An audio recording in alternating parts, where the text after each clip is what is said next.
लो दीदी, ये माँ जी की साड़ियाँ हैं। हाँ भाभी, याद है मुझे, ये मेरी माँ की साड़ियाँ हैं। लेकिन भाभी, ये आप मुझे किस लिए दे रहे हो? दीदी, इन्हें कब तक रखूंगी मैं अलमारी में? अब माँ जी को मरे हुए पूरा 1 साल हो चुका है। पहले मैंने सोचा दीदी, इन साड़ियों को काम वाली को दे देती हूँ या किसी को जरूरत हो उसको। फिर मैंने सोचा एक बार आपसे पूछ लेती हूँ, आपको चाहिए तो। क्योंकि दीदी अब इनका करना ही क्या है, पड़े पड़े घर में जगह ही घेर रही हैं। लेकिन भाभी, ये साड़ियाँ इतनी पुरानी भी नहीं है। आपको कोई इनमें से पसंद हो तो आप पहन लो, वरना मैं तो ले ही लूंगी, क्योंकि ये मेरी माँ की निशानी है। अरे दीदी, कैसी बातें कर रहे हो आप? मैं क्यों पहन लूं माँ जी की साड़ियाँ? दीदी, माँ जी को मरे हुए पूरा 1 साल हो गया है।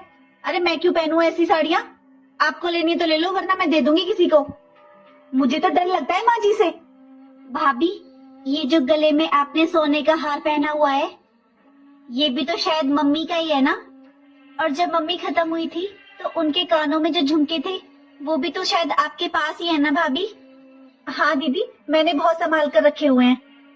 अच्छा भाभी, वो भी दे दो मुझे। नहीं दीदी, वो मैं आपको नहीं दे सकती। अरे सास के गहनों पर बहू का अधिकार होता है। आखिर मेरे पास भी तो माँ जी की कोई निशानी रहनी चाहिए। अरे मेरी वो सास नहीं, माँ थी, उनकी भी कोई निशानी मेरे पास होनी चाहिए ना दीदी। इसलिए दीदी, वो तो मैं नहीं दूंगी।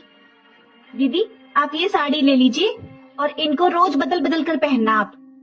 भाभी, आपको माँ की साड़ियों से तो डर लगता है, लेकिन माँ के गहनों से नहीं। वो गहने भी तो आपकी मरी हुई सास के ही है ना। भाभी, अगर गहनों के अलावा माँ का कोई और भी फालतू सामान हो ना, तो वो भी दे देना मुझे।